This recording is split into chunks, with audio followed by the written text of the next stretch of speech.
Padre Celestial, gracias te damos por el privilegio de encontrarnos en tu casa de oración.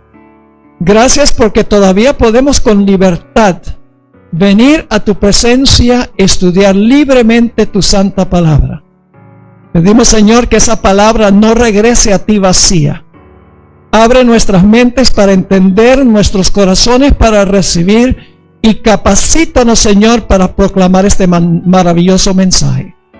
Te damos gracias por la promesa de tu presencia. Reclamamos esa promesa en el precioso nombre de Cristo nuestro Salvador. Amén. Amén. El problema del pecado es universal, porque tuvo su origen no en la tierra, sino en el cielo, con un personaje que se conoce como Lucifer, quien se rebeló contra el gobierno de Dios en el mismo cielo. Siendo que el pecado, el problema del pecado se originó en el cielo, significa que el problema del pecado es un problema universal. No es un problema meramente de aquí, es un problema universal. Y eso lo sabemos porque, según la Biblia, en el cielo, Lucifer fue capaz de ganar el apoyo de una tercera parte de los ángeles. Para ganar a una tercera parte de los ángeles, sus argumentos contra Dios tienen que haber sido bien engañosos. Indudablemente quedaron dudas en las mentes aún de los seres celestiales que permanecieron fieles a Dios. Y Dios tenía que aclarar esas dudas, porque Lucifer lo que procuró hacer fue malograr el carácter de Dios, hacer a Dios que se viera mal. Así que el problema es que Satanás manchó y malogró el carácter de Dios, diciendo que Dios era un dictador, que Dios era un déspota, que Dios le quitaba la libertad a sus criaturas, que si lo aceptaban a Él, Él les iba a dar plena libertad sin las restricciones que Dios les ponía. Por eso era necesario que Dios aclarara todas las dudas que había en las mentes de los seres celestiales. Pero el problema se complicó cuando el pecado infectó al planeta Tierra a través de nuestros primeros padres. La Biblia enseña que Dios creó un mundo perfecto en 7 días literales de 24 horas cada uno. Que Adán y Eva fueron personas literales y reales, que vivían en un huerto literal, comieron de un fruto literal y como resultado penetró el pecado en el planeta Tierra.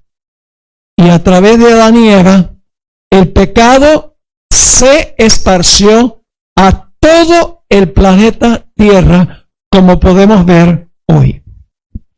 Ahora, Dios no procura solucionar problemas apresuradamente. Dios toma su tiempo para solucionar los problemas, para que cuando queden solucionados, se solucionen para siempre. Dios no toma medidas provisionales. Dios ve el gran panorama del problema del mal en el universo y se toma su tiempo para resolver ese problema, para que cuando termine el pecado no haya cabo sin atar, que el problema del pecado haya sido solucionado de una vez por todas. Ahora, Dios escogió resolver el problema del pecado en el universo, dando al hombre el santuario, donde se revelan 7 pasos que toma Dios para resolver el problema del pecado y para aclarar las dudas de todos los seres celestiales, porque Dios tiene que convencer a los ángeles fieles tiene que convencer a los seres humanos que Él no es lo que Satanás dice. Tiene inclusive, vamos a encontrar, que convencer a Satanás y a sus ángeles que Dios no es el que Satanás pintó.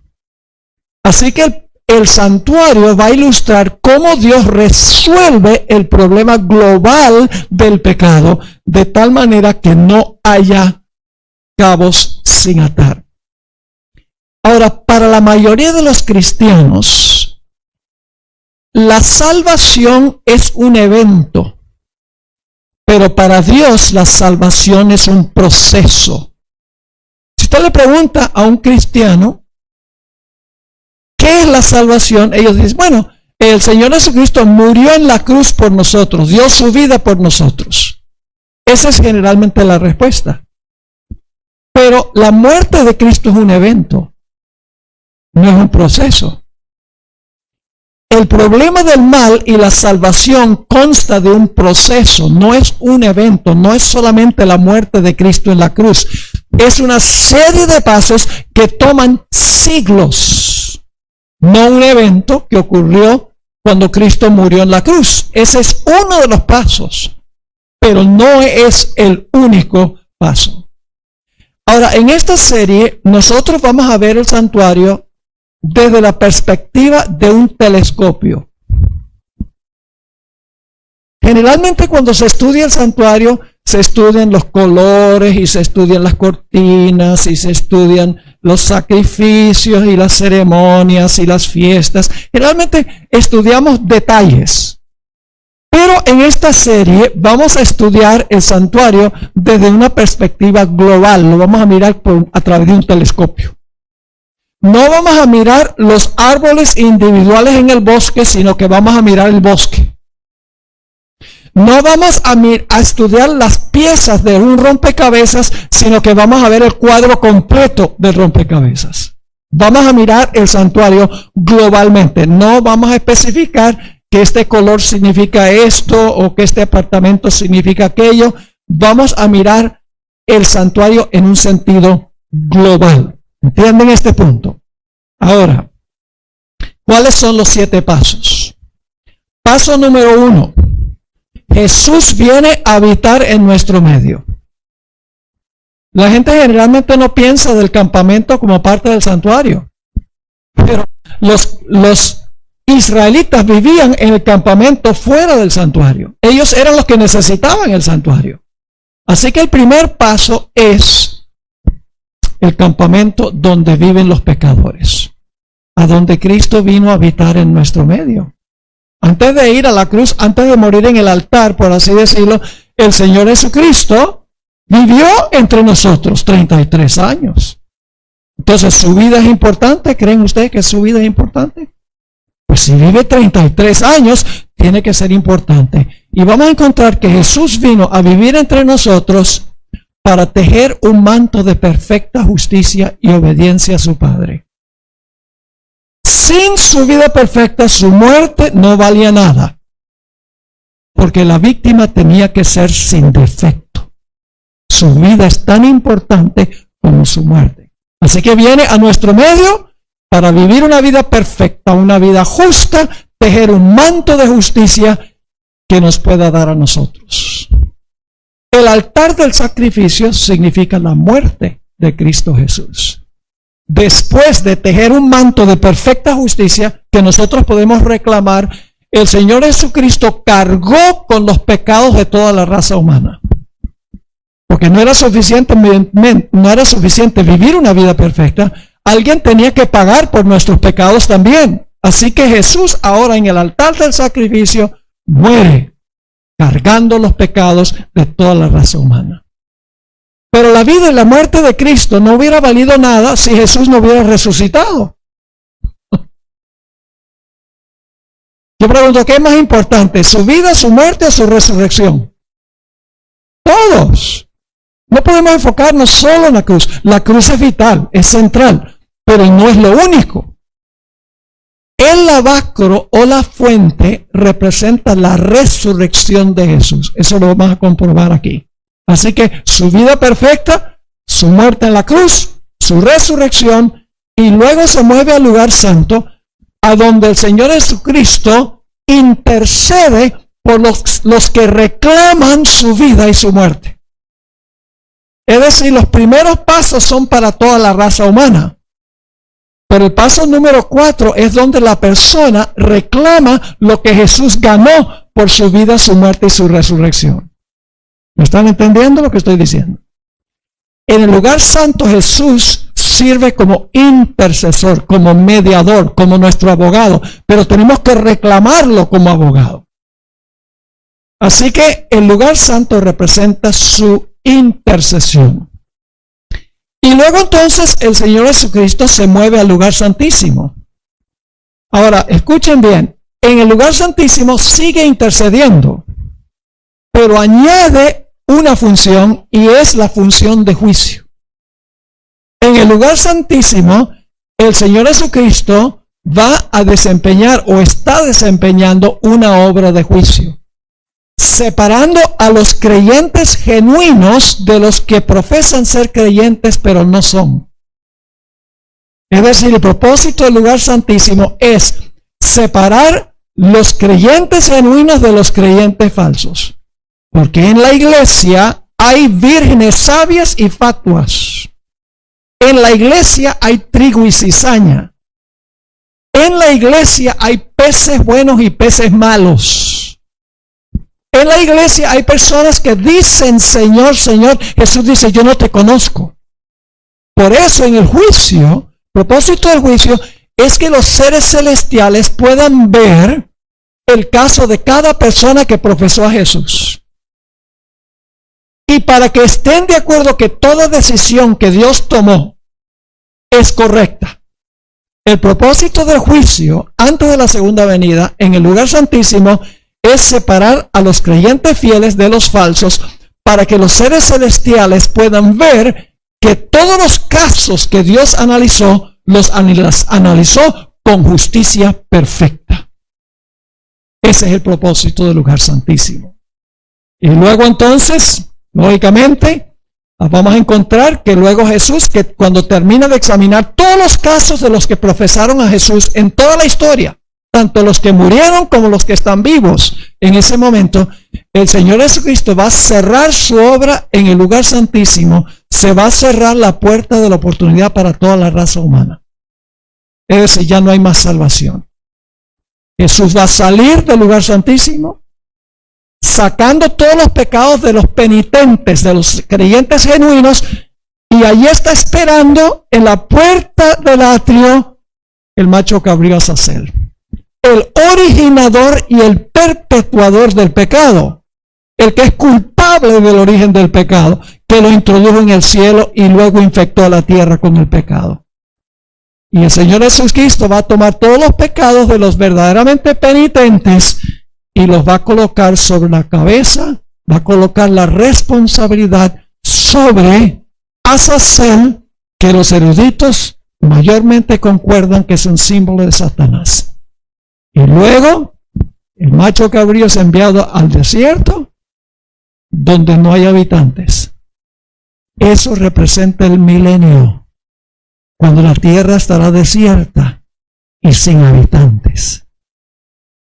Y luego entonces, después de los 1000 años, esto lo vamos a estudiar en nuestro tercer tema, después de los 1000 años, cuando Satanás esté en este mundo desierto, donde no hay habitantes, porque todos los impíos han muerto y están muertos, después del milenio, Dios le mostrará a Satanás y a sus ángeles un panorama a donde ellos pueden ver que Dios obró justamente aún en los casos de ellos. Y en ese momento ya Dios dice, todos están convencidos. Están convencidos, todos los seres celestiales vieron el juicio, se dieron cuenta que Dios salvó a los que debía salvar y se perdieron los que se perdieron porque ejercieron su libre albedrío mal. El cielo está en armonía. Los fieles de Dios han visto durante los 1000 años los casos de los impíos, porque hay un juicio. Van a estar convencidos de que Dios obró correctamente, y aún después de los 1000 años, Satanás y sus ángeles y los impíos van a estar de acuerdo de que Dios tuvo justicia en excluirlos del cielo. Y luego Satanás, sus ángeles y los impíos serán destruidos, y entonces Dios hará cielos nuevos y una tierra nueva, y vendrá a habitar para siempre en nuestro campamento. Esos son los 7 pasos. ¿Ven que Dios resuelve el problema del pecado? ¿Cómo? Rápidamente, rapidito, dice, vamos a destruir a Satanás y sus ángeles, punto final, y Adán y Eva, y empezamos de nuevo. No, porque entonces los seres celestiales hubieran dicho, los que fueron fieles, el que no esté de acuerdo con Dios, Dios los aniquila. Entonces, Dios a lo mejor es un dictador de verdad. El problema del pecado hay que resolverlo en las mentes de todos los seres del universo, de tal manera que cuando termina el pecado, todos están en la misma página. Por eso Dios se toma su tiempo. Dios no toma pasos apresurados. Así que vamos a estudiar los primeros 3 pasos de Jesús a través del santuario. Dicho sea de paso, el santuario es la casa de Jesús. Así que vamos a visitar los cuartos de su casa. Dice, ¿cómo sabemos que el santuario es la casa de Jesús? Bueno, porque Jesús cuando purificó el templo dijo, ustedes han convertido mi casa en cueva de ladrones. Así que el santuario es su casa. Así que vamos a visitar su casa. Vamos a visitar los primeros 3 cuartos esta noche. Vayan conmigo al libro de Éxodo capítulo 25 y el versículo 8. Éxodo 25 versículo 8. Este versículo nos dice que Dios mandó hacer el santuario para que Él pudiera habitar en medio de su pueblo. Para que Él pudiera habitar con el pueblo. Dice así, en una orden que Dios le dio a Moisés, y harán un santuario para mí. ¿Y cuál es el propósito del santuario? Y habitaré en medio de ellos. Es decir, yo voy a habitar en medio del campamento. Voy a habitar en medio de mi pueblo. Ahora, noten Juan 1:14. Vamos a leer muchos versículos de la Biblia. Juan 1 y el versículo 14. Llega el momento en que el Señor Jesucristo viene a habitar en nuestro campamento. Su encarnación. Dice allí en Juan 1:14, y aquel verbo, ¿quién es el verbo? Jesús. Aquel verbo fue hecho carne. ¿Y cuál es la siguiente palabra? ¿Tiene alguna relación con Éxodo 25:8? Me harán un santuario, yo habitaré. Aquí dice, el verbo fue hecho carne, ¿y qué? Y habitó. Ahora, lo interesante de esa palabra habitó es la forma verbal del sustantivo tabernáculo. Se podría traducir tabernáculo entre nosotros. Yo sé que estoy inventando una palabra en español. Estoy inventando un verbo. Pero ustedes entienden. El verbo vino y tabernaculó entre nosotros. Habitó entre nosotros, en otras palabras. Noten Mateo 1:23. Estos son textos probablemente que la mayoría conocemos. Mateo 1 y el versículo 23. He aquí una virgen concebirá y dará a luz un hijo y llamará su nombre Emmanuel, que traducido es Dios con nosotros, es decir, Dios habitando con nosotros. El primer paso de Jesús es venir a vivir en nuestro medio, en nuestro campamento con nosotros, por así decirlo. Ahora, ¿por qué vino Jesús a habitar entre nosotros? ¿Por qué vino Jesús a vivir en nuestro medio por 33 años antes de ir a la cruz, antes de morir? Les voy a explicar. La ley de Dios exige perfecta justicia. ¿Correcto? La ley exige perfección. La ley de Dios exige perfección. Ahora, ¿nosotros podemos ofrecerle perfección a la ley? ¿Hay alguien aquí que le puede ofrecer una vida perfecta a la ley?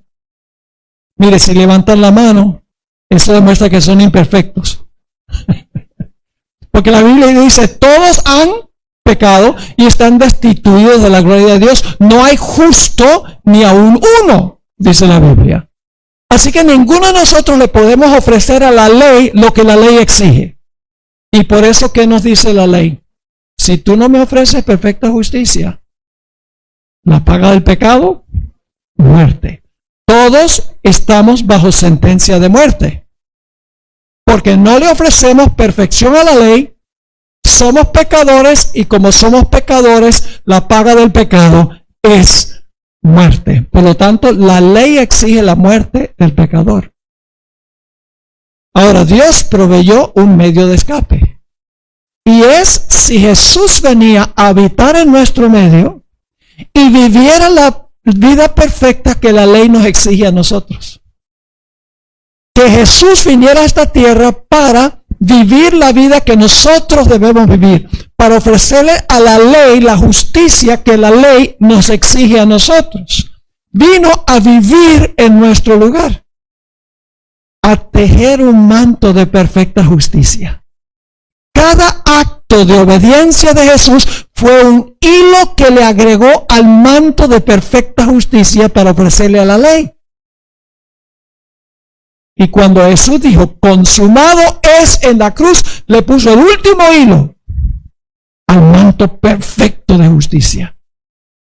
¿Por cuántas personas tejió Jesús ese manto? Por toda persona que jamás haya vivido, esté viviendo o vivirá en el planeta. Su manto de justicia lo tejió para todo ser humano que jamás haya respirado. No por eso significa que todos se van a salvar. Porque vamos a encontrar en nuestros siguientes pasos que nosotros individualmente tenemos que venir arrepentidos, confesando nuestros pecados, creyendo en Jesús, y cuando yo sigo esos pasos, en ese momento Jesús toma el manto que Él tejió y me lo pone a mi cuenta. Y Dios me mira como si nunca hubiera pecado. Porque me ve a través de Jesús. Pero tengo que reclamar el manto. Jesús compró el regalo, pero yo tengo que recibirlo. ¿Puedo yo rechazar un regalo que alguien me ofrece? ¿Lo puedo rechazar? ¿Tengo libre albedrío para rechazarlo? Sí. ¿Me beneficio del regalo si lo rechazo? No. Jesús tejió un manto de perfecta justicia para ofrecerle a la ley en lugar de todo ser humano que viene a Él con fe para reclamarlo. Eso lo vamos a estudiar en unos momentos. Ahora, la Biblia nos enseña que tanto el sacerdote como la víctima tenían que ser sin defecto.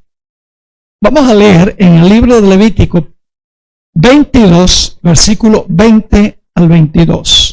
Levítico 22, 20 al 22. Aquí está hablando de la víctima, de las víctimas que se ofrecían en el santuario. Y fíjense qué característica tenía que tener esa víctima. Levítico 22, 20 al 22. Ninguna cosa en que haya defecto.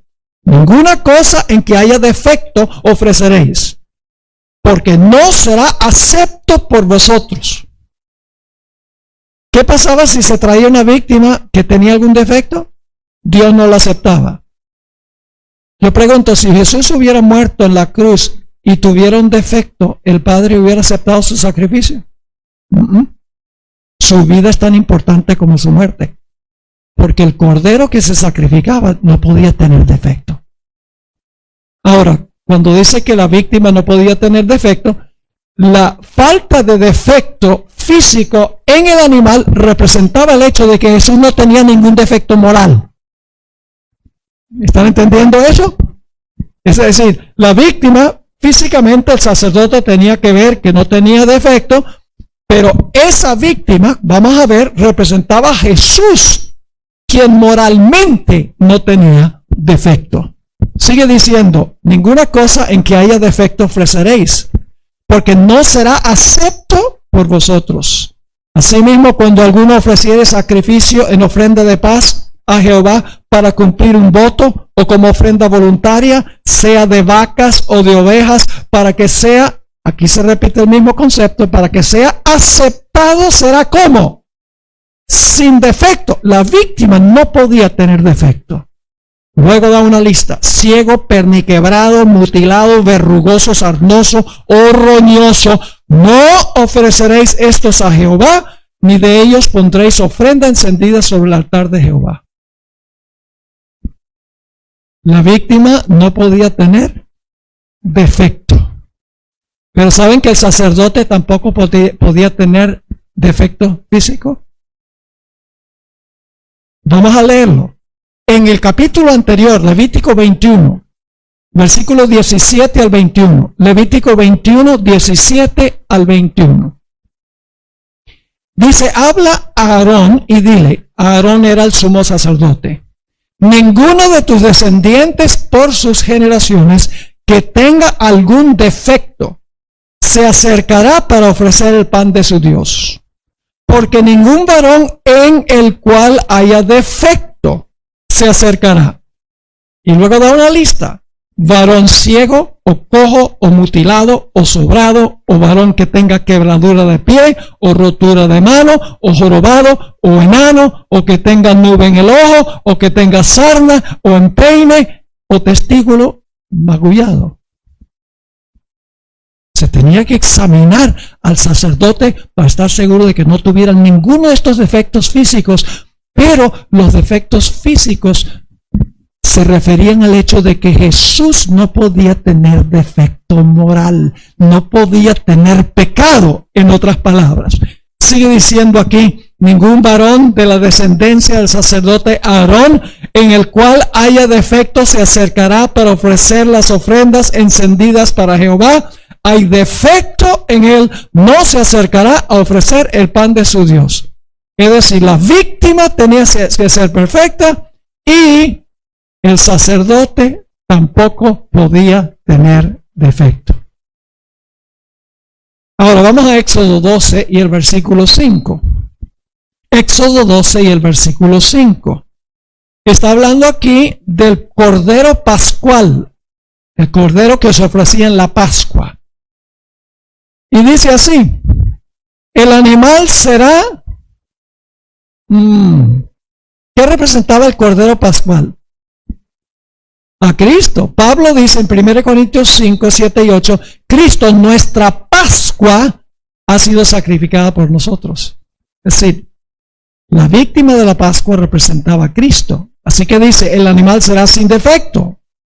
Macho de 1 año lo tomaréis de las ovejas o de las cabras, lo guardaréis hasta el día 14 de este mes y lo inmolará toda la congregación del pueblo de Israel entre las 2 tardes.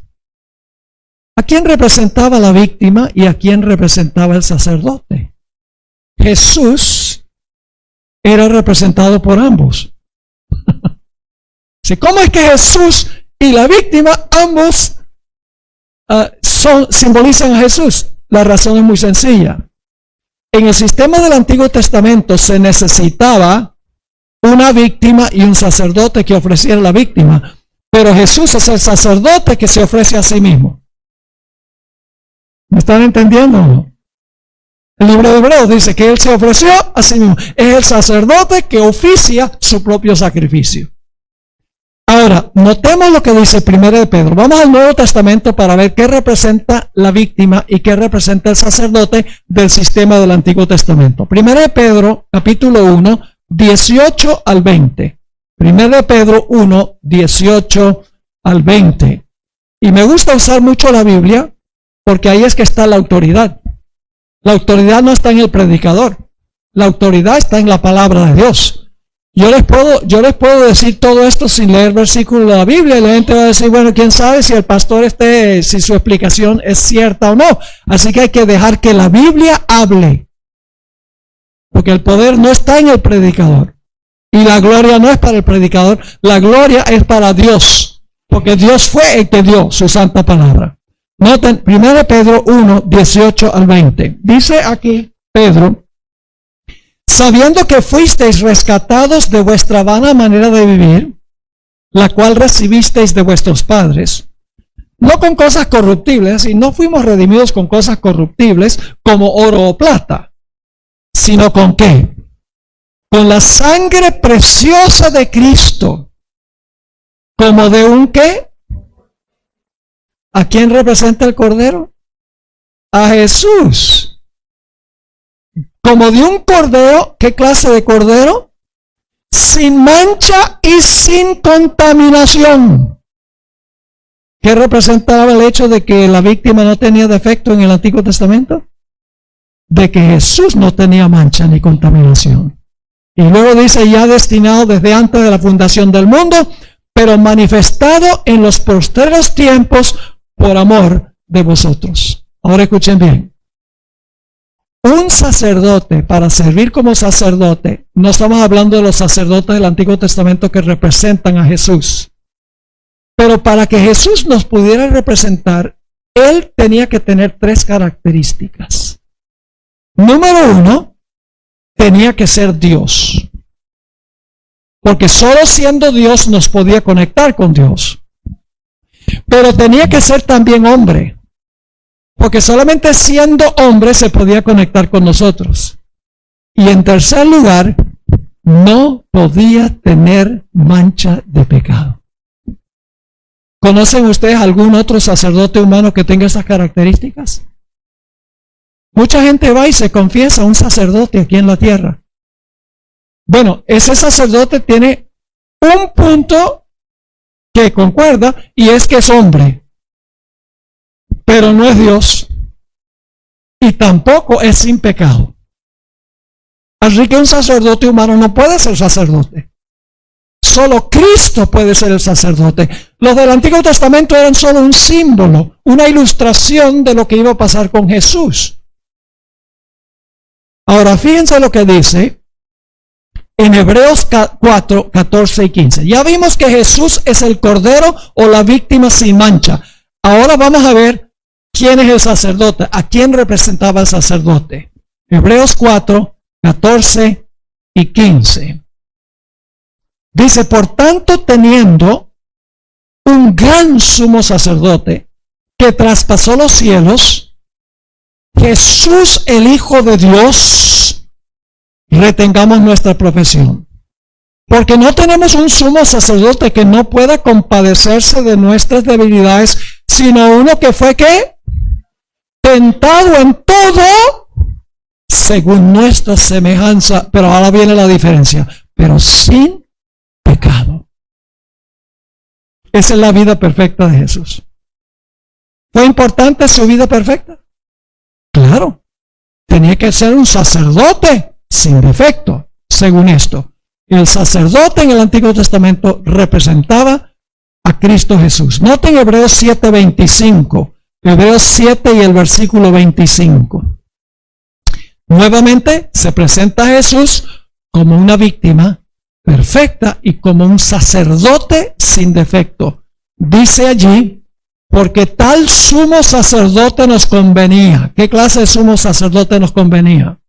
Santo, inocente, sin mancha, apartado de los pecadores y hecho más sublime que los cielos. ¿Saben ustedes que el mismo Pilato confesó que Jesús no tenía defecto?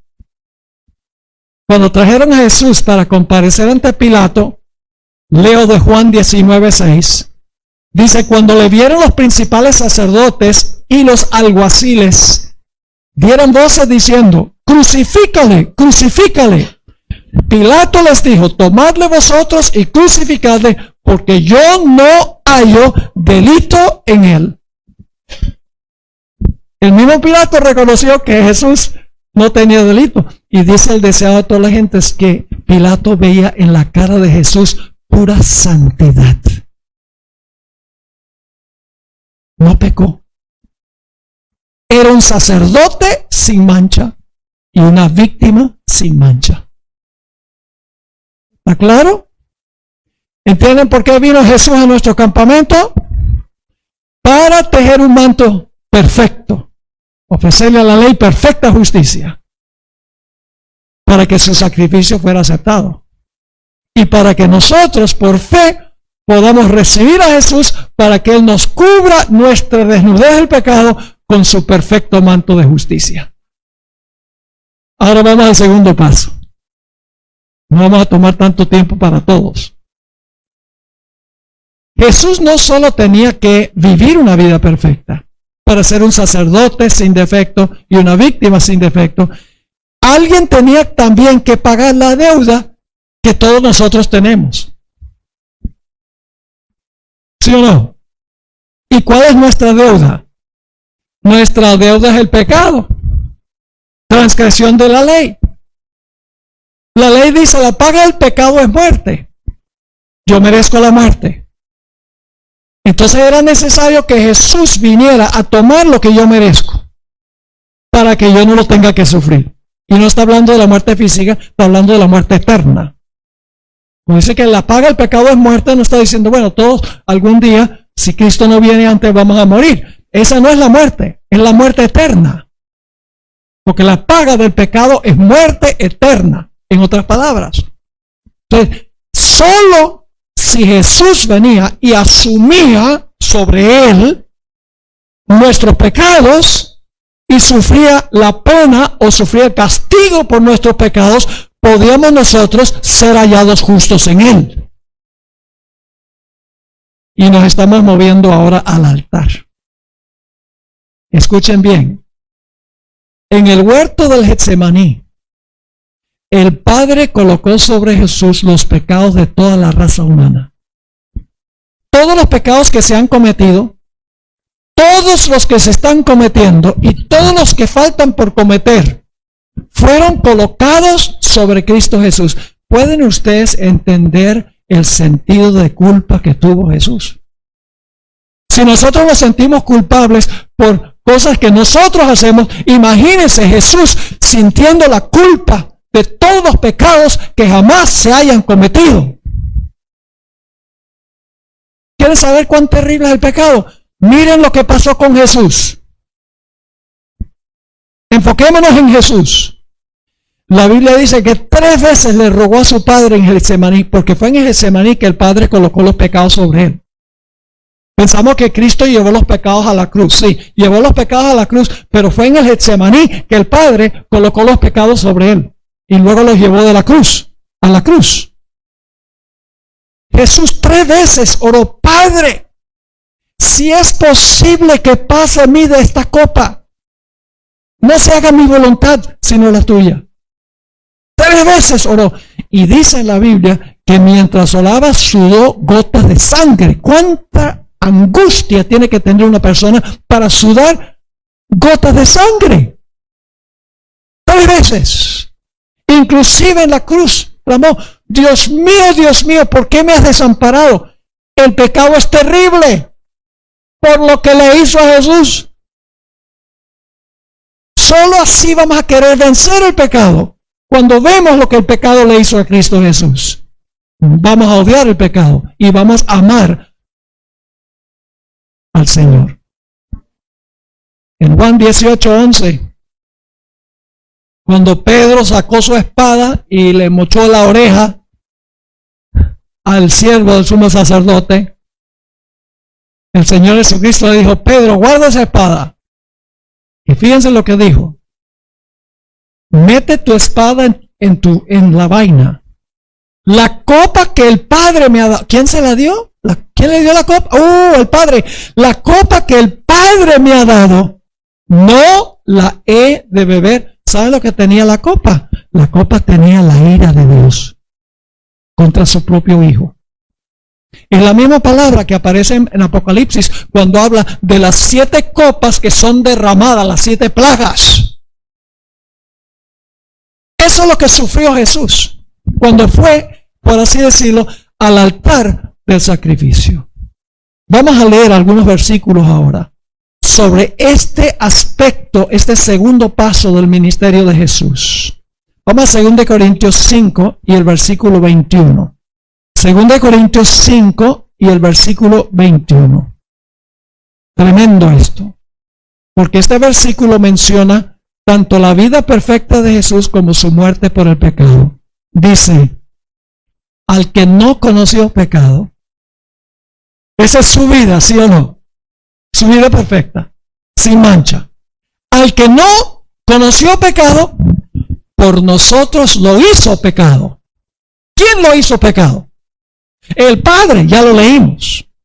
El que no conoció pecado, el Padre lo hizo pecado, colocó los pecados sobre él. ¿Con qué propósito? Para que nosotros fuésemos justicia de Dios en él. Para que su justicia pudiera ser nuestra. Él cargó nuestros pecados. Primera de Juan 2:1. Primera de Juan, el capítulo 2 y el versículo 1. Dice lo mismo. Dice, hijitos míos, estas cosas os escribo para que no pequéis, y si alguno hubiere pecado, abogado tenemos para con el Padre. ¿A quién? Oh, a Jesucristo el justo. ¿Tenía Jesús que ser justo para interceder ante su Padre? ¿Tiene que ser justo? ¿Perfectamente justo? ¿Perfectamente obediente a la ley? Sí. Y lo que sucede, y esto me adelanto un poquito al cuarto paso, cuando yo vengo a Jesús arrepentido, confesando mi pecado y confiando en Él, el Señor Jesucristo intercede por el Padre, con el Padre, y dice, Padre, el pastor ha venido arrepentido, con confianza de que si él viene de esa manera, va a recibir perdón. Padre, toma mi justicia y pónselo en la cuenta a él. Tremendo. Cuando el pecador se arrepiente, confiesa su pecado y confía en Jesús, el Padre toma la justicia de Cristo y lo pone a su cuenta, y Dios nos mira como si nunca hubiéramos pecado. La Biblia dice, somos aceptos en el amado. ¡Qué tremendo! Pero solamente si Jesús era justo, podía ser nuestro abogado. Abogado tenemos a Jesucristo el justo. Muy bien. Vamos a Gálatas 3:13. Gálatas 3 y el versículo 13. Estamos hablando de versículos que tienen que ver con el segundo paso de Jesús a través del santuario, su muerte en el altar o su muerte en la cruz. Dice, Cristo nos redimió de la maldición de la ley. Paremos un momento allí. ¿La ley es mala? ¿Cómo que no? ¿Acaso no nos maldice? Si la ley nos maldice, la ley es mala. ¿Verdadero o falso? Falso. Les doy un ejemplo. Si nosotros llegamos a un semáforo y el semáforo está en rojo y nos comemos el semáforo y hay un policía por allí, ¿qué nos pone? Una multa. Nos pone una multa. La solución al problema es matar al policía. Porque él dijo que yo había hecho mal. ¿Cómo les parece? No, ¿qué es lo que necesita cambiar? No el policía, yo. La ley me pone la multa, pero no por eso la ley es mala. Me maldice porque yo soy malo. ¿Están entendiendo o no? Así que aquí dice, Cristo nos redimió de la maldición de la ley. ¿Cómo lo hizo? Hecho por nosotros maldición. Él tomó sobre sí nuestra maldición, nuestra transgresión de la ley. Extraordinario. Maldito todo aquel que colgare en un madero. Ahora yo le pregunto, ¿por cuántas personas murió Jesús? ¿Murió por Hitler? ¿Sí? ¿Murió por Saddam Hussein? ¿Por Nicolás Maduro? Yo escuché. Ya iba a llegar a eso. Pero aún para Maduro hay esperanza en Jesús. Lo que hay que hacer es orar por él. Como ciudadanos lo aborrecemos. Pero como cristianos lo amamos y quisiéramos verlo en el reino. Y yo sé que yo no quiero ser vecino de Maduro allá.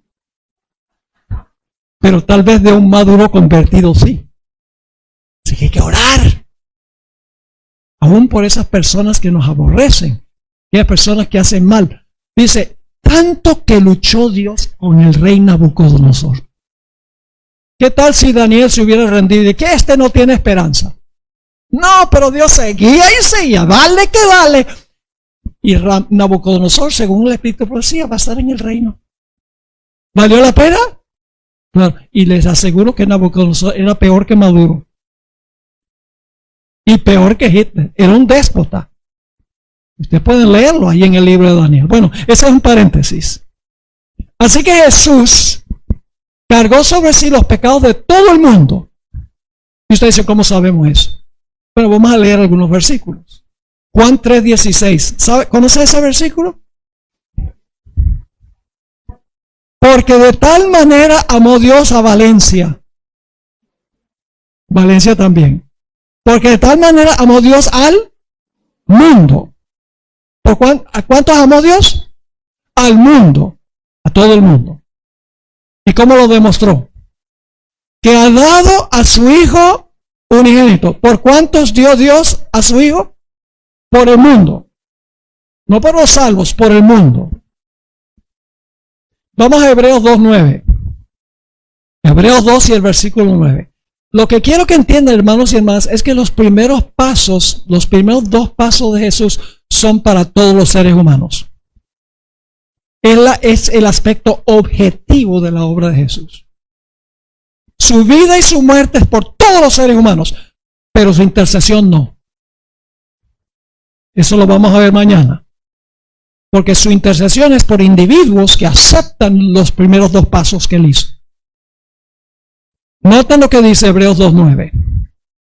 Pero vemos a aquel que fue hecho un poco menor que los ángeles, a Jesús, coronado de gloria y de honra, a causa del padecimiento de la muerte, para que por la gracia de Dios gustase la muerte por todos. ¿Cuántos pecados cargó Jesús? ¿Solamente los pecados de los salvos? No, todos los pecados cargó sobre sí. Noten 1 Juan 2, 1 y 2. 1 Juan 2 y el versículo 1 y 2. Aquí le está escribiendo a cristianos. Le está escribiendo, dice hijitos míos. Es decir, estos son miembros de iglesia. Y dice, hijitos míos, estas cosas os escribo para que no pequéis. Y si alguno hubiere pecado, abogado tenemos para con el Padre a Jesucristo el justo. Y Él es la propiciación por nuestros pecados, y no solamente por los nuestros, es decir, no solamente por los pecados de nosotros, los que creemos, los hijitos míos, no solamente por los nuestros, sino también por los de todo el mundo. Isaías 53, 5 y 6. Isaías 53, 5 y 6. Lindo pasaje mesiánico que describe en el Antiguo Testamento ya a Jesús. Dice en Isaías 53, 5 y 6, mas él herido fue por nuestras rebeliones. ¿Por qué fue herido Jesús? Por nuestras rebeliones.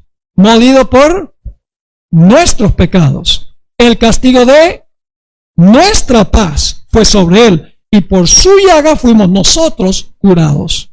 Todos nosotros nos descarriamos como ovejas, cada cual se apartó por su camino, mas Jehová, tremendo esto, Jehová cargó en él el pecado de todos nosotros. ¿Quién fue el que colocó los pecados sobre Jesús? Jehová, el Padre, colocó los pecados sobre él. Elena White concuerda con esto. Voy a leer dos citas extraordinarias. Mensajes Selectos, tomo 1, página 364, escribió: en la cruz del Calvario, Él pagó el precio de la redención de la raza humana. Y en una cita aún más precisa, que se encuentra en Mensajes Selectos, tomo 1, página 378 y 379, escribió, escuchen esto: el peso de la culpabilidad de todo pecado recayó sobre la alma divina del Redentor del mundo. Los malos pensamientos, las malas palabras, los malos actos de cada hijo e hija de Adán exigían una paga que recayó sobre Cristo. Tremendo. Sigue escribiendo.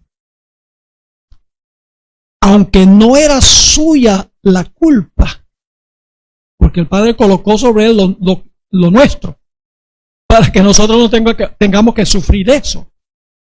Aunque no era suya la culpa del pecado, su espíritu fue desgarrado y magullado por las transgresiones de los hombres.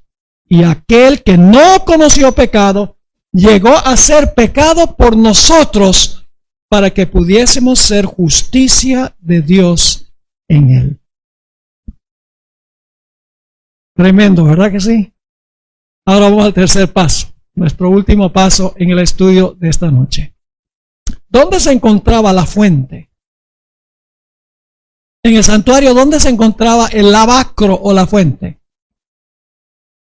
Se encontraba después del altar y antes del lugar santo. ¿Correcto? Ustedes conocen la geografía del santuario. El lavacro se encontraba entre el altar y el lugar santo, a donde Cristo ascendió cuando fue al cielo. Entonces tiene que representar el lavacro algo que ocurrió entre la muerte de Cristo y su entrada al lugar santo. No sé si me están siguiendo o no. Si estaba entre el altar, que es la crucifixión de Jesús, y el lugar santo a donde entró cuando ascendió al cielo para comenzar a interceder, si el lavacro está en medio, significa que es algo que ocurrió después que murió y antes que ascendiera al cielo para comenzar su ministerio de intercesión. Y la pregunta clave es: ¿qué representa el lavacro? ¿Qué representa la fuente? La fuente de agua representa la resurrección de Jesús. Y ustedes dicen, ¿cómo sabemos eso? Bueno, déjenme darles una ilustración que la Biblia usa para ilustrarlo. Cuando una persona se bautiza ¿en qué? En agua. ¿Por qué se bautiza en agua? Porque está lavando ¿qué? Está lavando sus pecados, ¿correcto? Dios le dijo a Saulo de Tarso, le dijo, ¿por qué te detienes? Levántate y bautízate y lava tus pecados. Es decir, cuando una persona se bautiza, sus pecados son lavados. Simbólicamente el agua significa que está limpiando los pecados.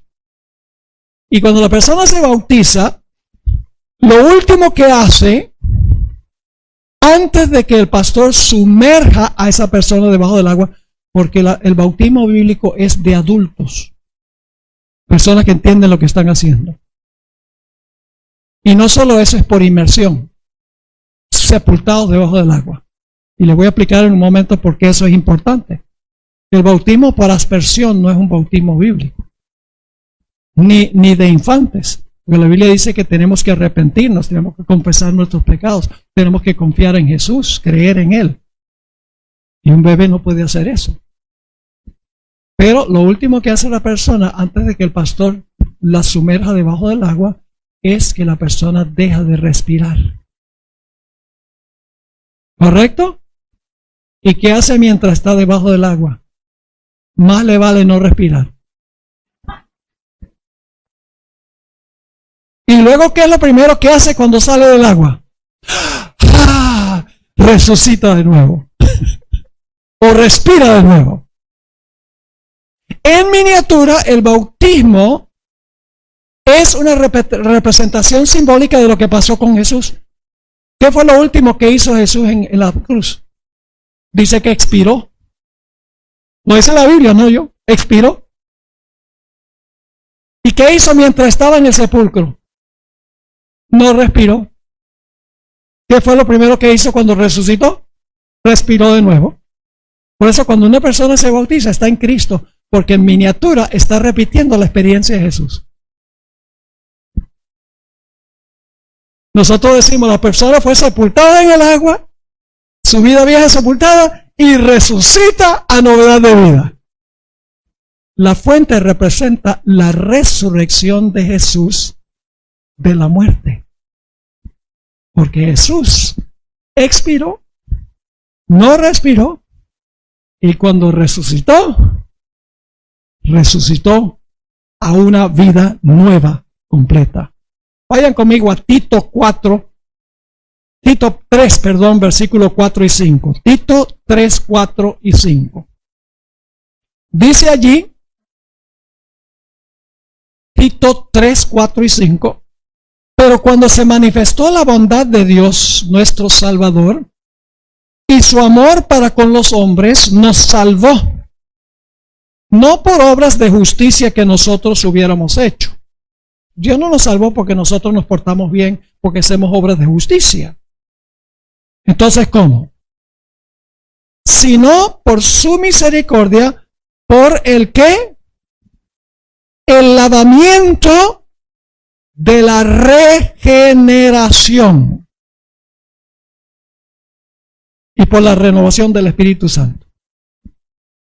Ahora, quiero decir algo sobre esa palabra regeneración.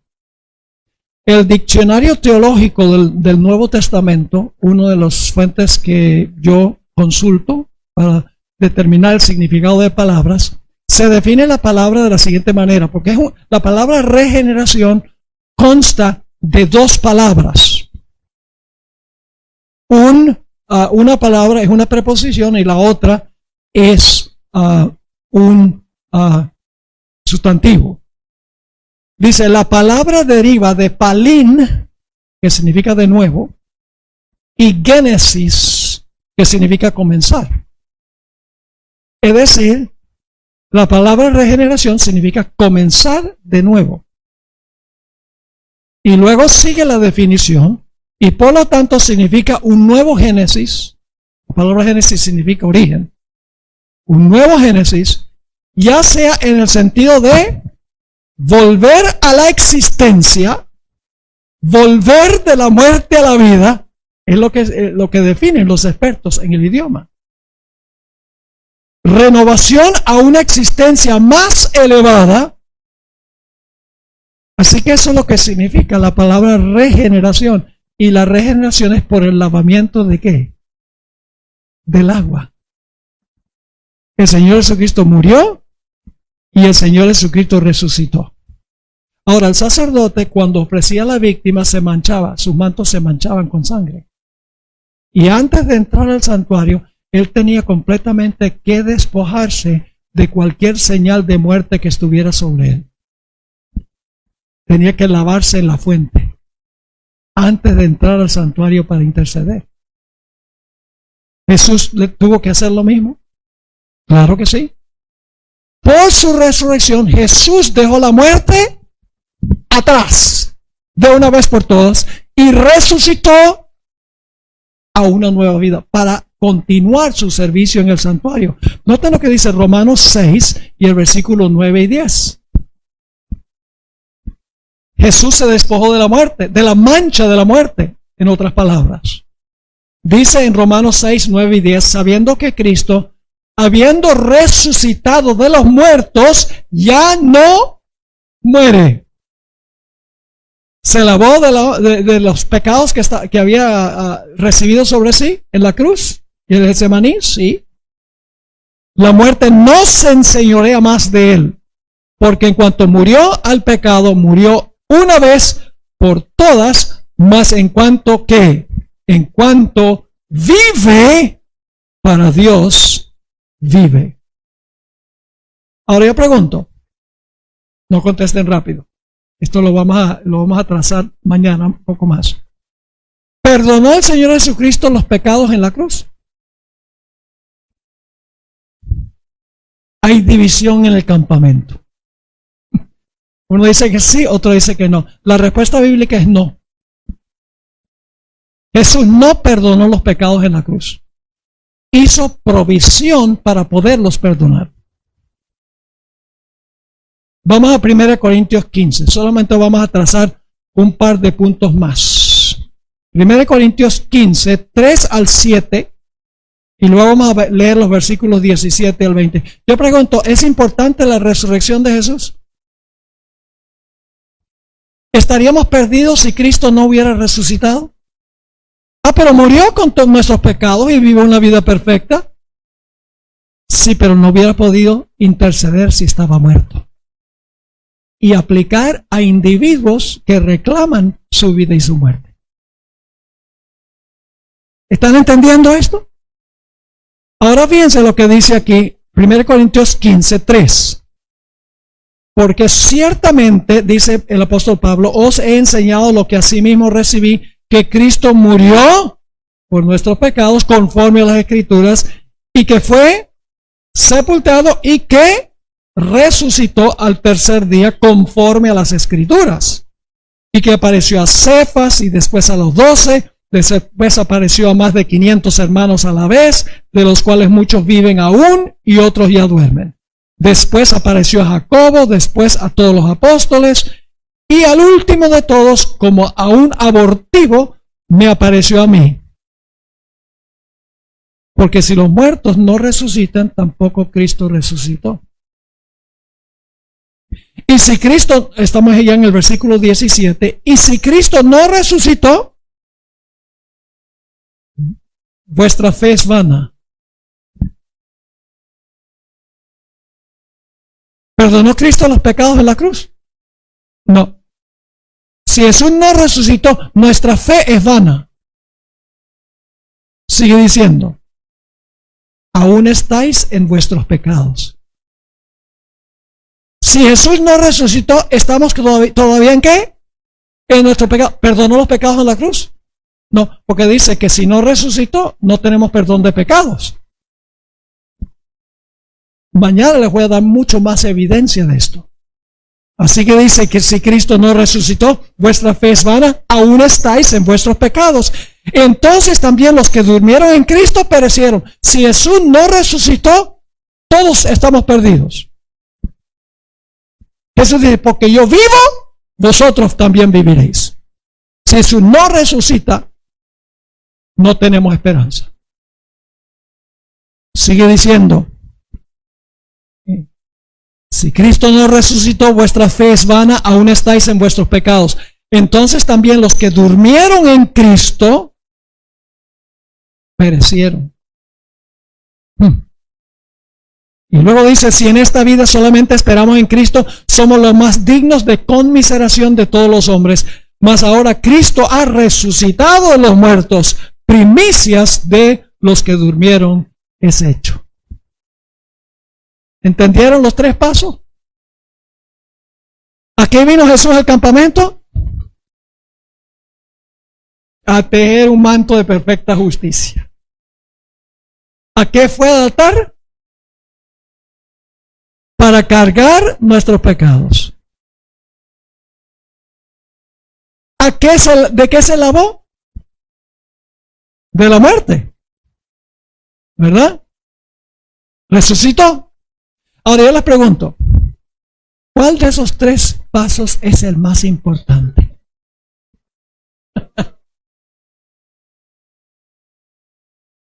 Todos. Si Jesús no vive una vida perfecta, no tenemos un manto. Y si Jesús pecó, su sacrificio no hubiera sido aceptado por el Padre.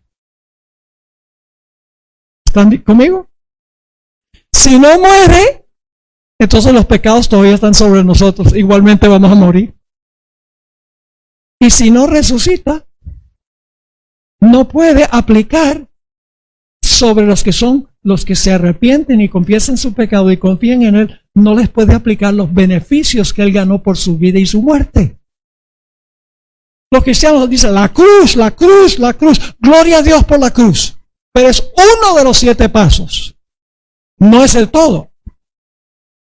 Para el mundo cristiano, la salvación es la cruz. Para la iglesia adventista, la salvación es un proceso. Y el santuario revela el proceso. ¿Me quedó claro lo que estudiamos?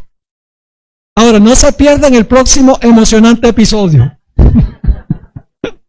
Mañana en la noche, Dios mediante, vamos a estudiar el paso número 4 en el lugar santo. ¿Qué hace Jesús en el lugar santo? interceder. Intercede por todo el mundo. No intercede por todo el mundo. La Biblia dice, intercede por los que por él se allegan a Dios. ¿Ve? Aún nosotros los adventistas a veces estamos confundidos. Tristemente lo digo, porque no entendemos el santuario. Cuando yo hago la pregunta, ¿perdonó Cristo los pecados? ¡Aleluya!, dice la gente. No, eso no es bíblico. Nos hemos dejado influenciar por el mundo cristiano, porque no entendemos el santuario, que es crucialmente importante. Padre, gracias te damos por tu palabra, una guía segura en un mundo donde hay tanta confusión y tantas ideas divergentes. Te damos gracias por habernos acompañado esta noche en el estudio de tu santa palabra. Pedimos que continúes bendiciendo a tu pueblo con tu palabra. Ayúdanos a entender cuál es el proceso que tú sigues, porque cuando lo vemos no podemos sino admirar cuán maravilloso Dios eres tú, que no se apresura con soluciones rápidas, sino que tomas tu tiempo para que cuando el pecado termina de una vez por todas. Gracias, Padre, por habernos acompañado. Te pedimos que continúes acompañándonos en los días que siguen. Te lo imploramos en el nombre de Jesús. Amén. Amén.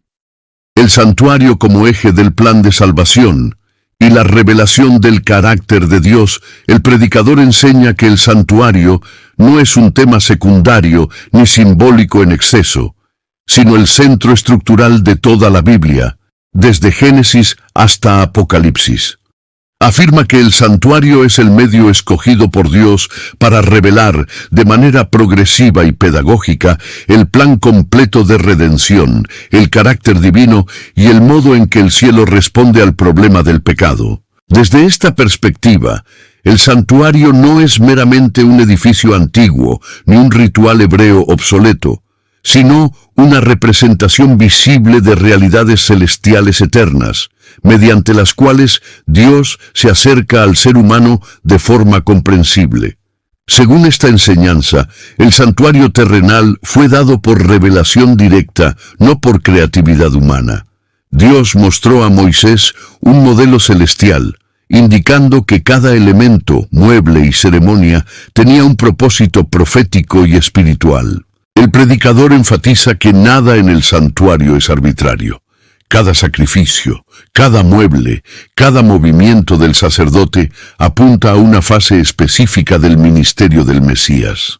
Por eso, comprender el santuario equivale a comprender la obra completa de Cristo, no solo en la cruz, sino también después de ella.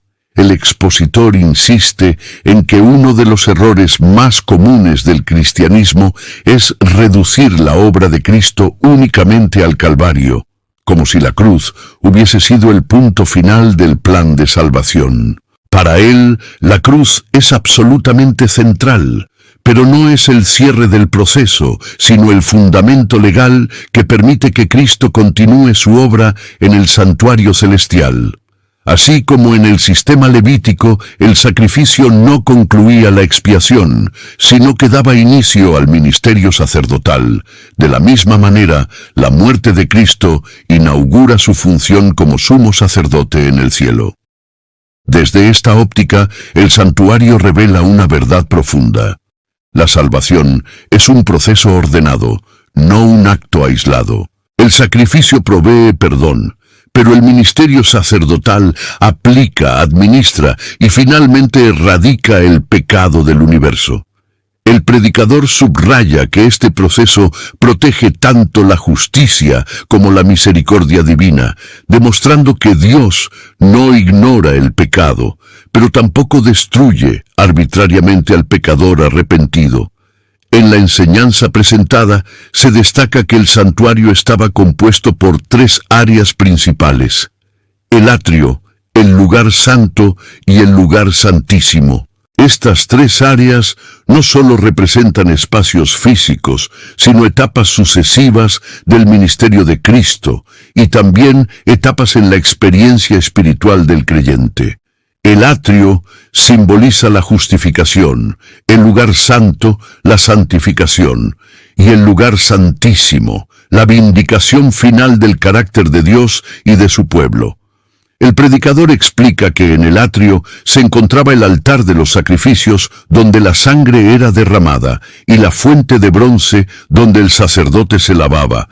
Esto representa la obra inicial de Cristo como Cordero de Dios, ofreciendo su vida en sustitución del pecador. Aquí se establece el principio fundamental del Evangelio. Sin derramamiento de sangre no hay remisión de pecados. La cruz, por tanto, está claramente representada en el atrio, pero no agota el significado del santuario. Uno de los puntos más enfatizados es que el pecado en el sistema bíblico no desaparece automáticamente cuando el pecador es perdonado. El expositor explica que el pecado es transferido simbólicamente al santuario mediante la sangre, lo cual enseña que Dios asume la responsabilidad legal del pecado confesado. Esta idea es clave para entender el ministerio posterior de Cristo. El santuario celestial se convierte en el lugar donde el registro del pecado es tratado de manera justa y transparente ante el universo. El predicador recalca que esta enseñanza responde a una pregunta fundamental del gran conflicto. ¿Cómo puede Dios perdonar sin comprometer su justicia?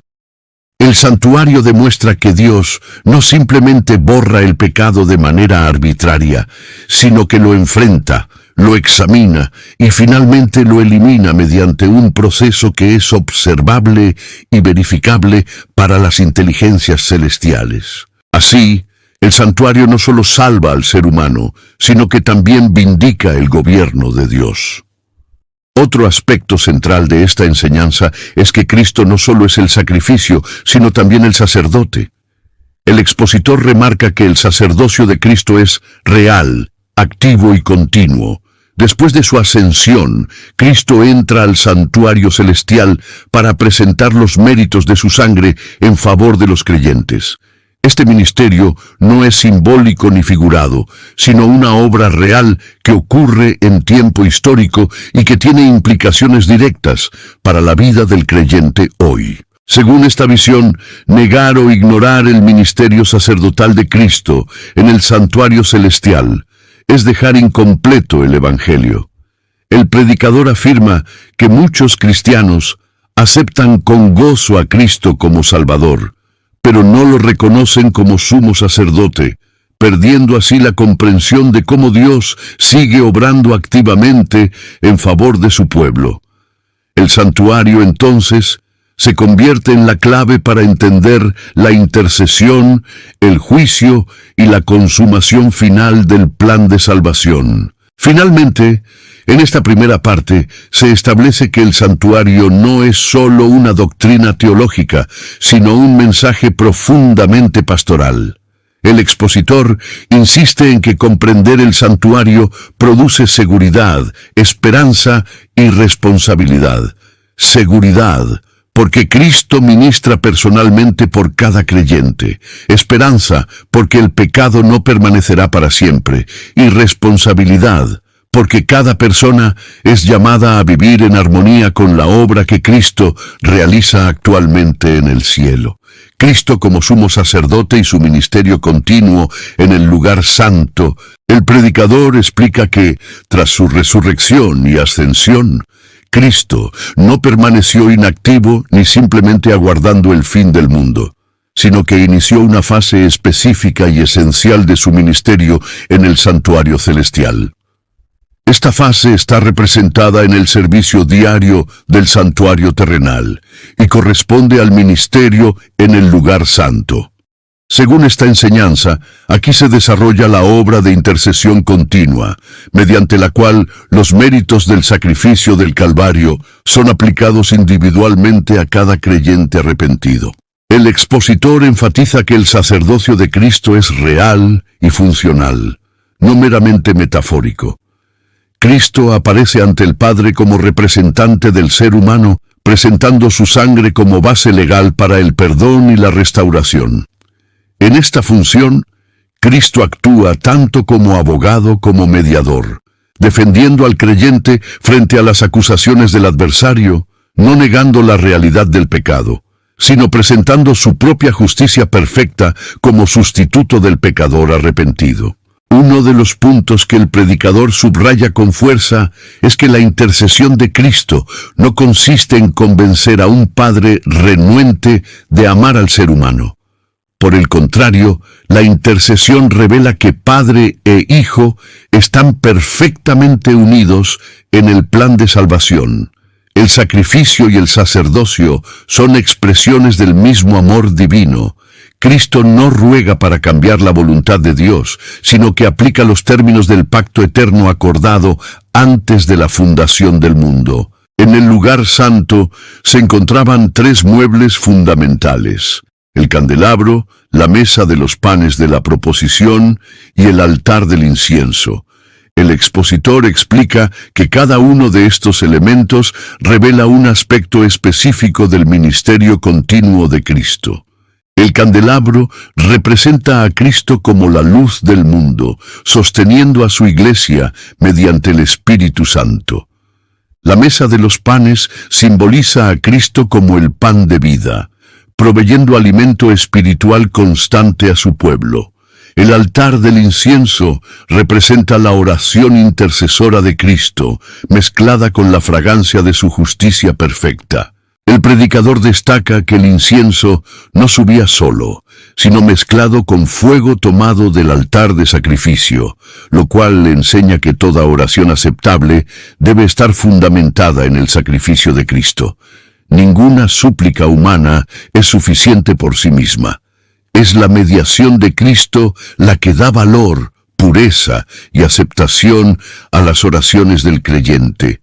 Esta enseñanza brinda una profunda seguridad espiritual, ya que incluso las oraciones imperfectas son aceptadas cuando pasan por Cristo. Otro énfasis central es que el ministerio en el lugar santo es diario, constante e ininterrumpido. Así como el sacerdote ministraba cada día, Cristo ministra continuamente por su pueblo. Esto significa que no hay momento en que el creyente esté desatendido o abandonado.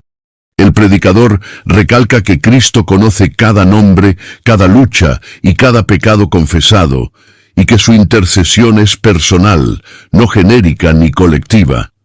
Desde esta perspectiva, la salvación no es un evento estático ocurrido en el pasado, sino una relación viva y dinámica en el presente. El expositor enseña que Cristo no solo perdona, sino que también capacita, fortalece y transforma. El ministerio del lugar santo está íntimamente ligado al proceso de santificación, mediante el cual el carácter del creyente es progresivamente conformado a la imagen de Cristo. El predicador advierte que muchos creyentes aceptan el perdón, pero rechazan el proceso de transformación. Sin embargo, el santuario enseña que la justificación y la santificación no pueden separarse. El mismo Cristo que perdona es el que purifica, y el mismo santuario que recibe el pecado confesado es el que finalmente debe ser limpiado de él. Ignorar esta verdad conduce a una gracia barata que no transforma la vida. En este punto, el expositor introduce el concepto de responsabilidad humana dentro del marco de la gracia. La intercesión de Cristo no anula la necesidad de obediencia, sino que la hace posible. El creyente no obedece para ser aceptado, sino porque ya ha sido aceptado. La obediencia es presentada como el fruto natural de una relación viva con Cristo en su ministerio sacerdotal. El predicador también aclara que el registro del pecado en el santuario no significa que Dios tenga una memoria limitada o que necesite libros para recordar. El lenguaje del santuario es pedagógico y judicial, diseñado para mostrar que Dios actúa con total transparencia ante el universo. Los registros revelan que cada caso es tratado con justicia, misericordia y paciencia infinita. Finalmente, en esta parte se enfatiza que el ministerio del lugar santo prepara el camino para una obra final y decisiva.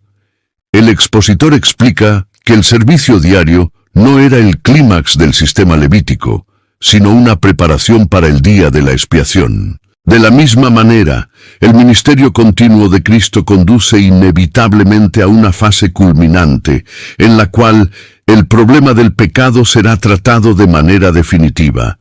El lugar santísimo, el juicio investigador y la vindicación del carácter de Dios.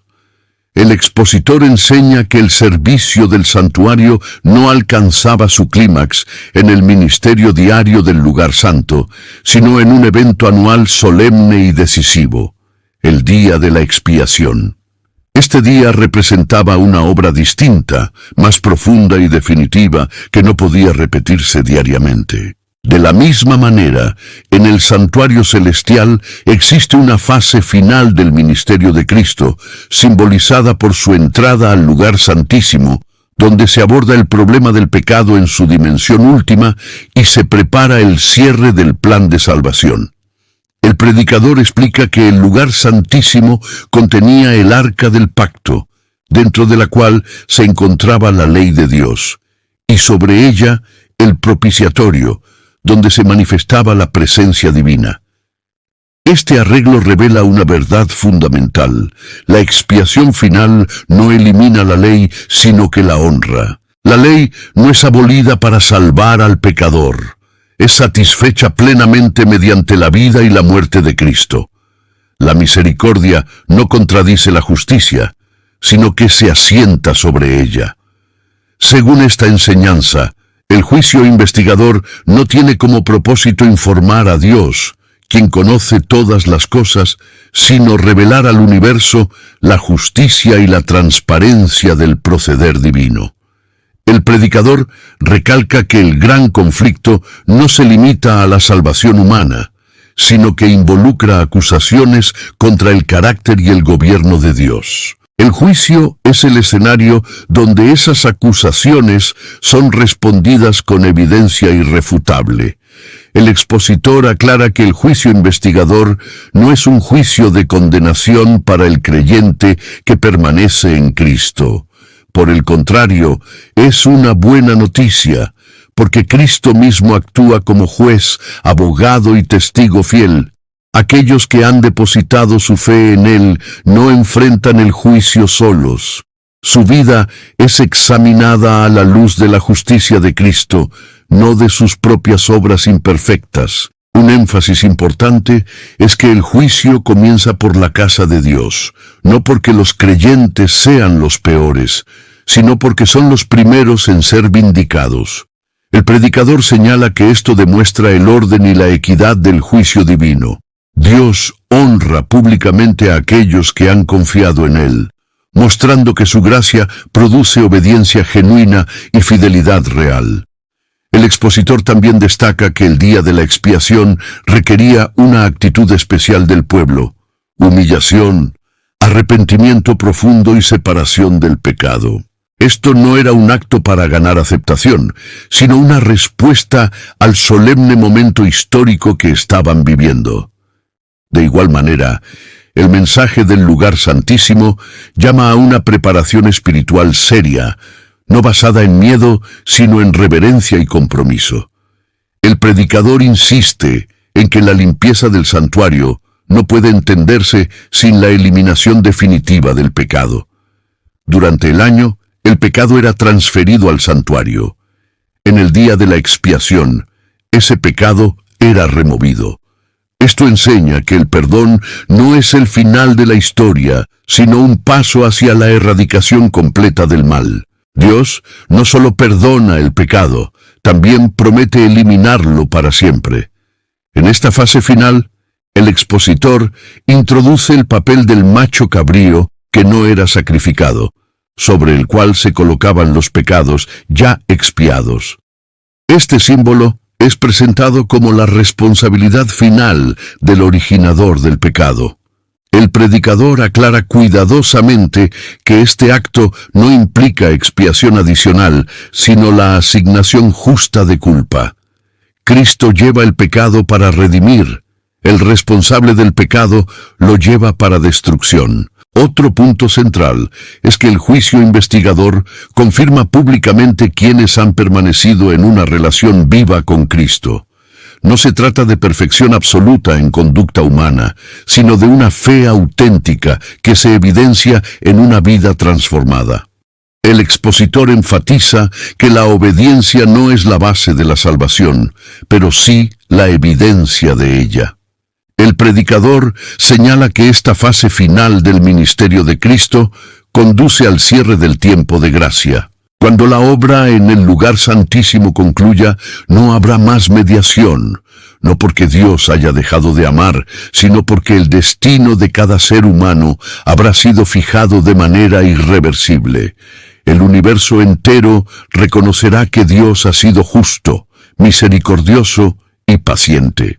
Finalmente, en esta parte se afirma que el mensaje del juicio y del santuario no debe producir temor paralizante, sino esperanza profunda. El expositor recalca que el creyente no vive esperando un juez severo, sino confiando en un Salvador que ya ha vencido. El juicio no es una amenaza para el fiel, sino la garantía de que el mal no triunfará eternamente. El predicador enseña que el santuario no puede entenderse correctamente si se lo separa del marco más amplio del gran conflicto entre el bien y el mal. Desde esta perspectiva, el santuario es el escenario donde Dios responde a las acusaciones levantadas contra su carácter, su ley y su forma de gobernar el universo. El conflicto no se origina en la tierra, sino en el cielo. Y el santuario revela cómo Dios enfrenta ese conflicto sin recurrir a la fuerza arbitraria, sino mediante la verdad, el amor y la justicia demostrados públicamente. El expositor explica que una de las acusaciones principales del adversario es que la ley de Dios es injusta e imposible de obedecer. El santuario responde a esta acusación, mostrando que la ley está en el centro mismo del trono divino, pero cubierta por el propiciatorio, donde la sangre era aplicada. Esto enseña que la ley es inmutable, pero que Dios ha provisto un medio justo para restaurar al pecador sin abolir sus principios. Cristo, al vivir una vida perfecta en plena obediencia, demuestra que la ley es justa y que puede ser obedecida mediante la dependencia total de Dios.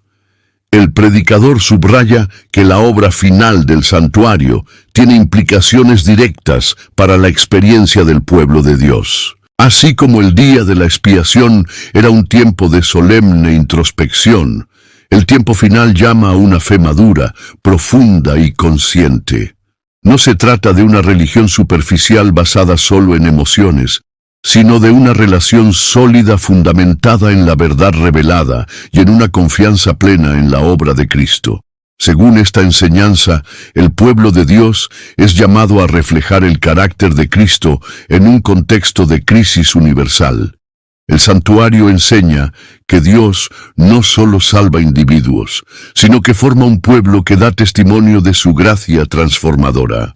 Este testimonio no es para ganar mérito, sino para mostrar ante el universo que el plan de salvación es eficaz y que la gracia produce obediencia genuina. El expositor recalca que la experiencia final del creyente está marcada por una dependencia total de Cristo como sumo sacerdote. A medida que la mediación de Cristo se acerca a su conclusión, el pueblo de Dios aprende a confiar plenamente en los méritos de su Salvador, no en su propia justicia. Esta confianza no conduce a la negligencia espiritual, sino a una vida de vigilancia, oración y comunión constante con Dios. El predicador también destaca que el santuario arroja luz sobre el papel de la Iglesia en el tiempo del fin. La Iglesia no es presentada como un grupo perfecto en sí mismo, sino como un cuerpo que vive bajo la continua intercesión de Cristo. Su misión es proclamar el mensaje del Evangelio completo, incluyendo la realidad del juicio, no como una amenaza, sino como una buena noticia que anuncia el fin definitivo del pecado y del sufrimiento. Otro énfasis importante es que el santuario revela el equilibrio perfecto entre gracia y verdad. El expositor advierte contra dos extremos peligrosos: una religión legalista que confía en las obras humanas y una religión permisiva que ignora la santidad de Dios. El mensaje del santuario evita ambos errores al mostrar que la salvación es completamente por gracia, pero que esa gracia tiene como propósito restaurar la imagen divina en el ser humano. El predicador explica que el pueblo de Dios no es llamado a vivir sin mediador por sus propias fuerzas, sino a vivir en una experiencia tan profunda de comunión con Cristo que el pecado deja de ser una práctica deliberada. Esta experiencia es el resultado de una relación diaria con Cristo en su ministerio sacerdotal, no de un esfuerzo humano aislado. Desde la perspectiva del gran conflicto, el santuario demuestra que el mal no será eliminado mediante la destrucción inmediata, sino mediante un proceso que expone plenamente su verdadera naturaleza. Dios permite que el pecado revele sus frutos, mientras provee un camino de salvación para todos los que desean reconciliarse con Él. Al final, el universo entero reconocerá que Dios ha actuado con justicia y misericordia perfectas. Finalmente, en esta parte se enfatiza que el mensaje del santuario es profundamente esperanzador. El predicador recalca que el creyente no vive bajo la sombra del juicio, sino bajo la luz de un Salvador victorioso. El santuario asegura que el pecado tiene los días contados, que el sufrimiento no será eterno y que la historia humana se dirige hacia una restauración completa bajo el gobierno justo y amoroso de Dios. El expositor enseña que la obra de Cristo en el santuario no es indefinida, sino que avanza hacia una consumación histórica concreta. Así como el servicio del día de la expiación tenía un inicio y un fin claramente definidos, el ministerio de Cristo en el lugar santísimo culminará cuando todos los casos hayan sido examinados y el destino de cada ser humano quede fijado de manera irreversible. Este momento es conocido como el cierre del tiempo de gracia y representa la conclusión de la obra mediadora de Cristo. El predicador aclara que el cierre de la gracia no significa que Dios deje de amar o que se vuelva repentinamente severo. Más bien, significa que la obra de salvación habrá cumplido su propósito. Cada persona habrá tomado una decisión definitiva respecto a Cristo, ya sea aceptando o rechazando su gracia. Dios, en su justicia y respeto por la libertad humana, ratifica esas decisiones. El cierre de la gracia es, por tanto, un acto de respeto divino hacia la elección humana. Según esta enseñanza, cuando Cristo termine su ministerio sacerdotal, dejará de interceder no porque su sacrificio haya perdido valor, sino porque ya no habrá más pecados que confesar ni decisiones que cambiar. El predicador enfatiza que este momento es solemne, pero también profundamente justo.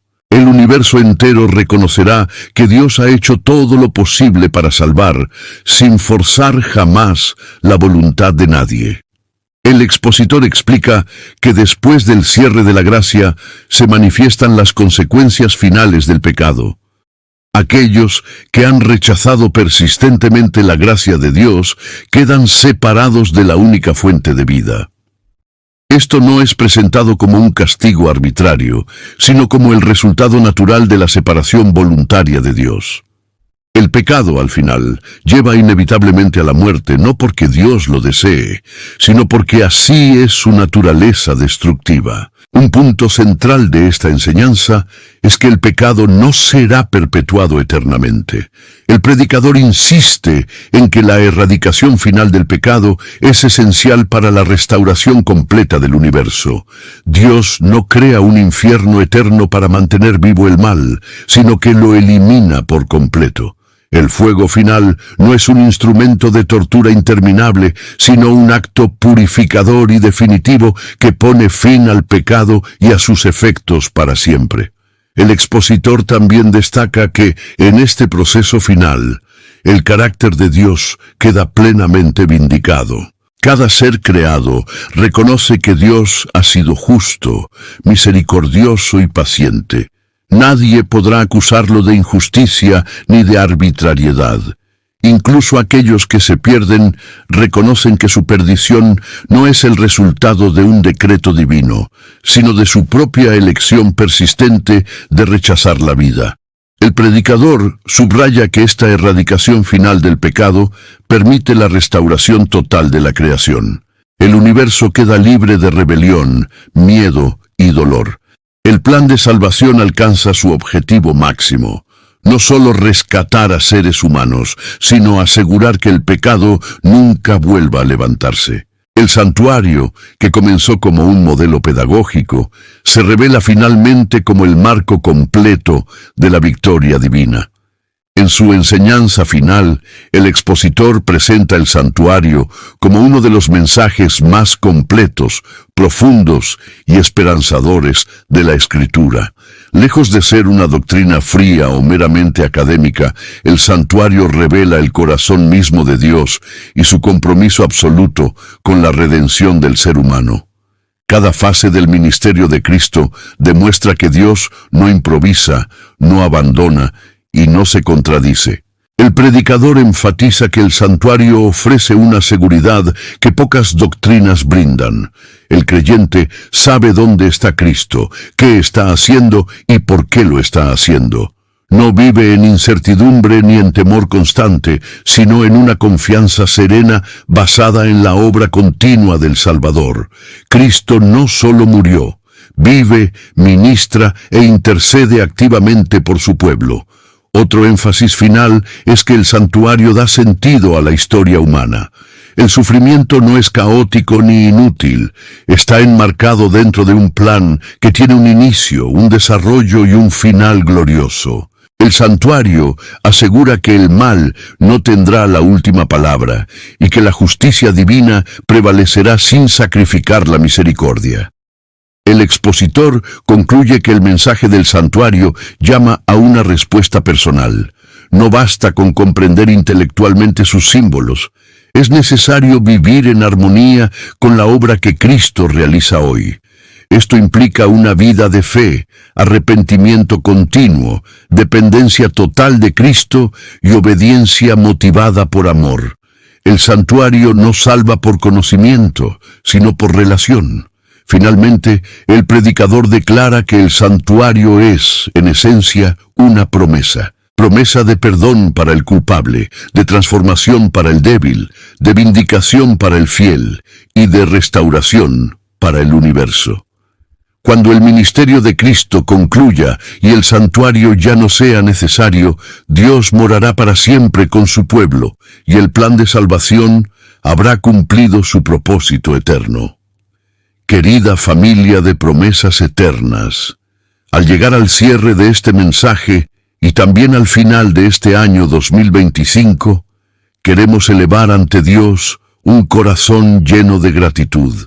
Ha sido un año de aprendizaje, de desafíos y de crecimiento espiritual, pero sobre todo un año en el que hemos podido ver la fidelidad de Dios cumpliendo cada una de sus promesas. Él ha estado presente en cada estudio, en cada mensaje compartido y en cada vida que ha sido tocada por su palabra. Damos gracias a Dios por cada persona que ha acompañado este ministerio, por quienes han escuchado, compartido, orado y apoyado de distintas maneras. Nada de esto sería posible sin el respaldo de ustedes, que con amor y compromiso han permitido que el mensaje de esperanza, salvación y verdad siga avanzando. Cada apoyo, cada palabra de ánimo y cada oración han sido instrumentos que Dios ha usado para fortalecer esta obra. Agradecemos profundamente por este año 2025, porque aún en medio de las pruebas, el Señor nos ha recordado que sus promesas son eternas, firmes y seguras. Él sigue ministrando por nosotros, sigue guiando a su pueblo y sigue preparando todo para el cumplimiento final de su plan perfecto. Nuestra confianza no está en las circunstancias, sino en aquel que reina y que nunca falla. Oramos para que el Señor continúe bendiciendo a cada familia representada en este canal, que su paz llene sus hogares y que su Espíritu Santo los guíe en cada decisión. Que sigamos caminando juntos, aferrados a Cristo, viviendo con esperanza, fe y fidelidad, mientras aguardamos el cumplimiento glorioso de todas las promesas de Dios. Gracias por ser parte de promesas eternas. Que el Señor los bendiga, los guarde y los acompañe hoy y siempre.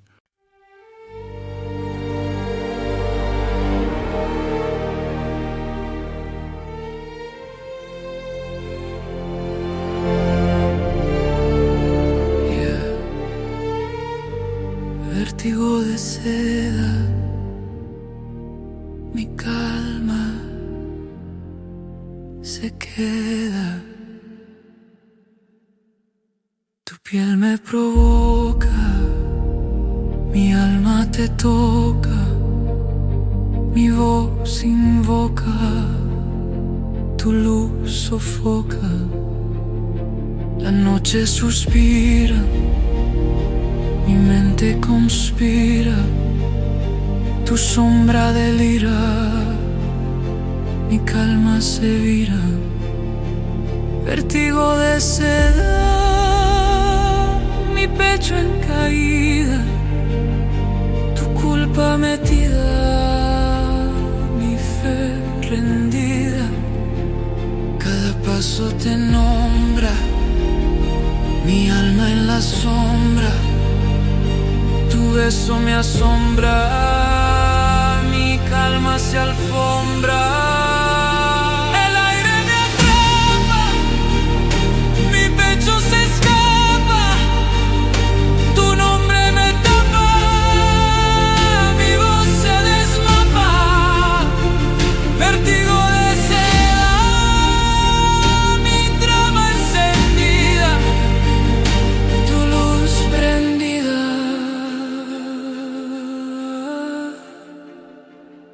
Mi piel vencida.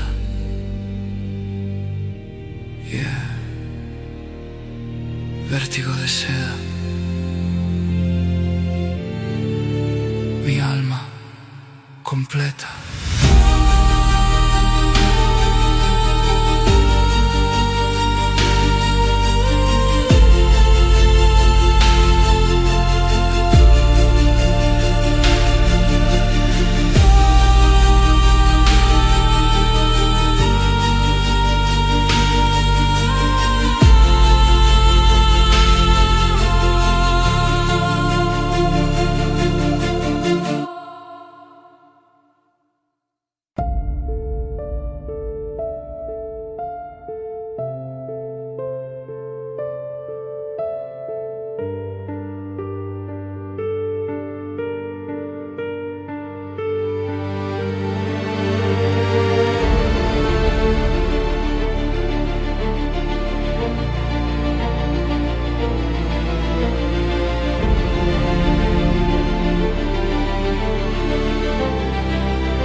vértigo de seda. Mi calma se queda. Tu piel me provoca, mi alma te toca, mi voz invoca tu luz, sofoca. La noche suspira, mi mente conspira. Tu sombra delira, mi calma se vira. Vértigo de seda, mi pecho en caída. Tu culpa metida, mi fe rendida. Cada paso te nombra, mi alma en la sombra. Tu beso me asombra, mi calma se alfombra. El aire me atrapa, mi pecho se escapa. Tu nombre me tapa, mi voz se desmapa.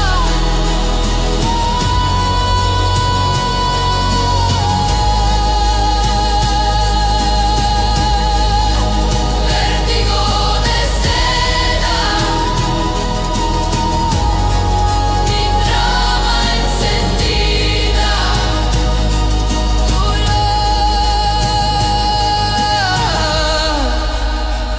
Tu luz prendida. Mi piel vencida, yeah. Vértigo de seda,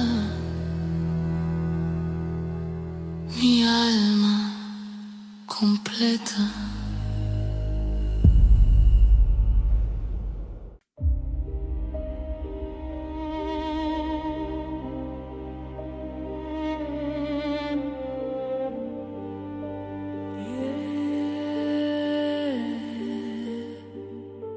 Vértigo de seda,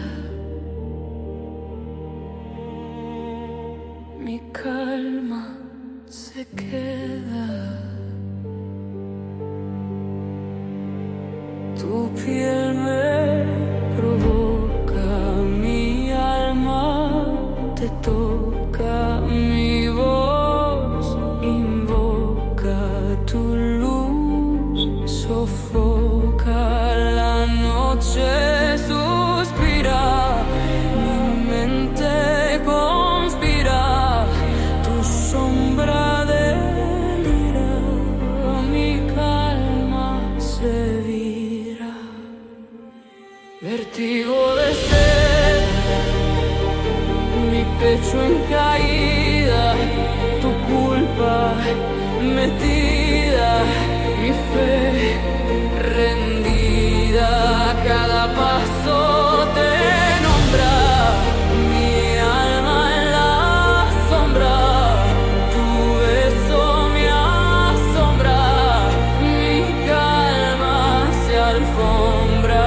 El aire me atrapa, mi pecho se escapa. Tu nombre me tapa, mi voz se desmapa.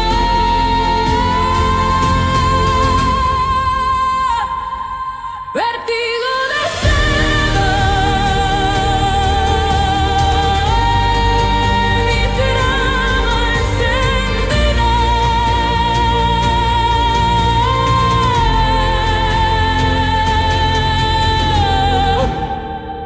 Tu luz prendida, mi piel vencida.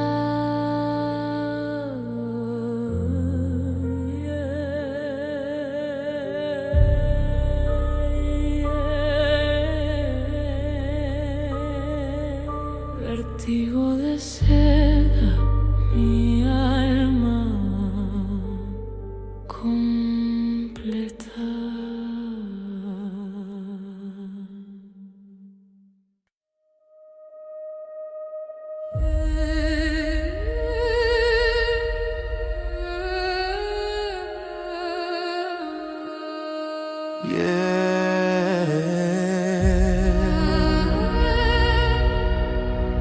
Vértigo de seda,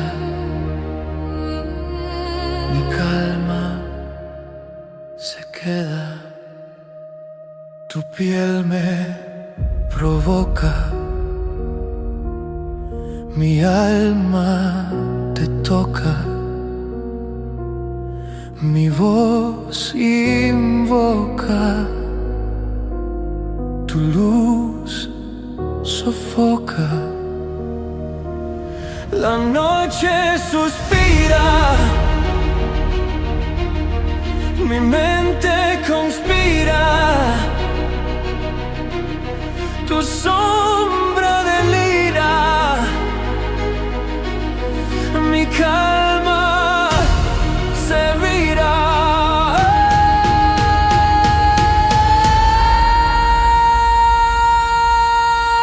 Vértigo de seda, mi pecho en caída, tu culpa metida, mi fe rendida. Cada paso te nombra, mi alma en la sombra, tu beso me asombra. Mi calma se alfombra, el aire me atrapa, mi pecho se escapa, tu nombre me tapa,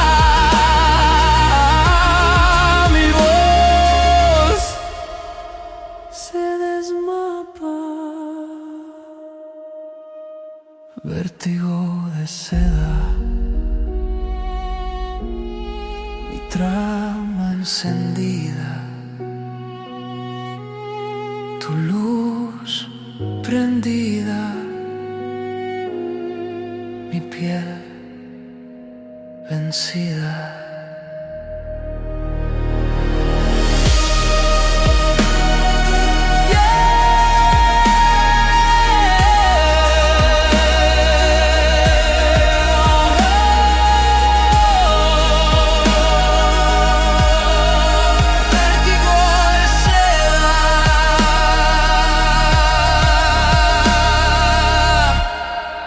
Mi alma completa.